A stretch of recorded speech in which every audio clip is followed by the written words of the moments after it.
Being an idol is hard, oftentimes not very lucrative, based on an industry that is not interested in the individual and oftentimes filled with intrusive fans. The idol industry as such is a business, a dream factory that exploits young boys and girls for their 50 minutes of fame with binding contracts, constant pressure and inhumane working conditions. And the depiction of this industry, its pitfalls and its devastating consequences for the person involved is pictured superbly in Satoshi Kon's anime classic Perfect Blue and Akasaka's record-breaking anime Oshi No Ko. Both anime are able to capture exactly that, the life of an idol and the horrors that come alongside with it. And that is interesting, since at first glance, both works differ greatly. Satoshi Kon's masterpiece Perfect Blue was released in 1997 and tells the story of the pop idol Mima, who soon wants to leave her idol group Jam in advice of her management to start an acting career. Being in this new environment, Mima experiences obsessive fandom in the form of threats and later even physical attacks, while enduring humiliating film shoots, low wages and immense pressure from her management. Mima then starts to hallucinate, a paranoia that ultimately swaps over to the viewer, not knowing what is real and what is not. Contrary to that, Oshi No Ko tells the story of Goro Amamiya, a doctor that is a die-hard fan of the idol hoshino. Unexpectedly, she is admitted to the hospital, pregnant with twins that the world is unaware about. Goro supports her in her final weeks of pregnancy, but shortly before she delivers her kids, gets killed by a delusional fan that has tracked down Ai in the hospital. Here comes the twist. Goro is then reincarnated as one of Ai's children, witnessing the rise of her mother as an idol and even stepping into her mother's footsteps by being an actor like her mom. So now you might be asking what those two shows actually have in common. That's right, Perfect Blue and Oshi No Ko differ greatly in their storytelling, characters, and especially the overall tone. Kon's film is a dark thriller based on the novel by Yoshikazu Takeuchi, completely disregarding the style of 90s anime but focusing on realism.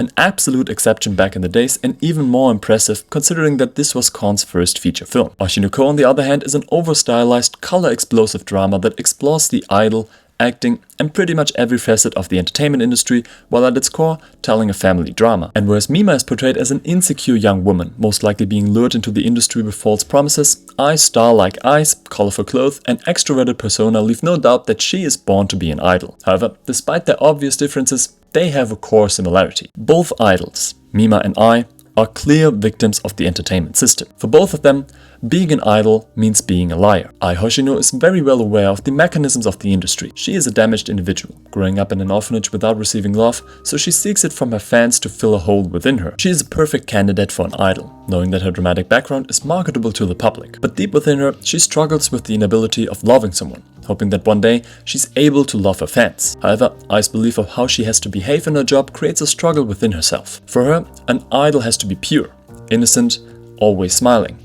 But in reality, that is not her. She tries to emulate the perfect idol but doesn't succeed in the process, ultimately making her sad. Mima's reasons for being an idol are never really discussed in the film. However, she's a lot more insecure, as her decisions to leave the idol group seems more like a PR move planned by her management than a conscious decision. Mima is used by the industry throughout the film, never seen as an individual that takes her next step in her creative career, but as a product that is marketed differently in order to bring financial success. Once a pop star, once a movie star, once a cover model. Not having a trusted person in her surrounding, her inexperience is exploited repeatedly. Both works also underline the perception of how people in charge see their idols. Throughout the film, we get multiple shots of managers talking about Mima, but never with her, underlining how little power she actually has in her job. And in Oshi No Ko, you even have managers actively stating that they are not interested in the fate of their idols. The show and film make it clear that in the industry, you are an object, but never a person. Oshi No Ko and Perfect Blue clearly expose that being an idol is an illusion. Although the anime states that this is a work of fiction, the portrayal of the idol industry couldn't be closer to the truth. And in the opening sequence from Perfect Blue, it is highlighted that the idol Mima,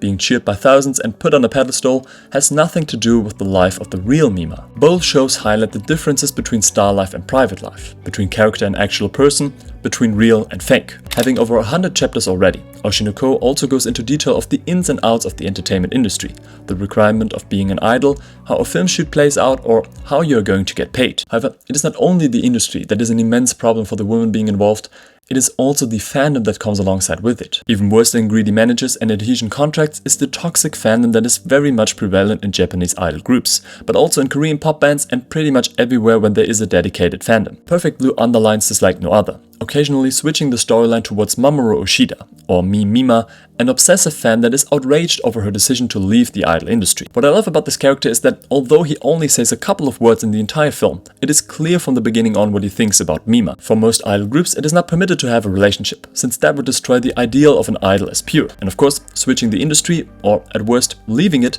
oftentimes unleashes hatred amongst the community, and that is perfectly defined in Mima, holding her in his hand at the beginning of the film. Like a doll he can control, like a character he has control over. Mima and his obsession that gets increasingly more violent over the course of the film summarizes the toxic relationship some fans have with their idols and how far some of them would go. In Oshi No Ko, and this is a spoiler for the first episode of the show, so if you haven't seen it, then I suggest you watch it first. Ai is even brutally attacked by a stalker. The same stalker who was also able to track her down in the hospital and killed Goro, now wounds her deadly with the reason of having a secret relationship and children. Not only was I holding my breath during this scene, it also reminded me of the immense dangers people living a life in the public are exposed to. This scene was brutal, but unfortunately, it was also brutally realistic, since incidents like these have happened before. Another aspect that we shouldn't forget about is the online presence in both of those works. Okay, coming out in 1997, Mima was not using a high-end gaming PC with an Nvidia GeForce RTX to receive mails about her, and you probably wouldn't send a threat via fax these days. Maybe some old people in Germany would, though.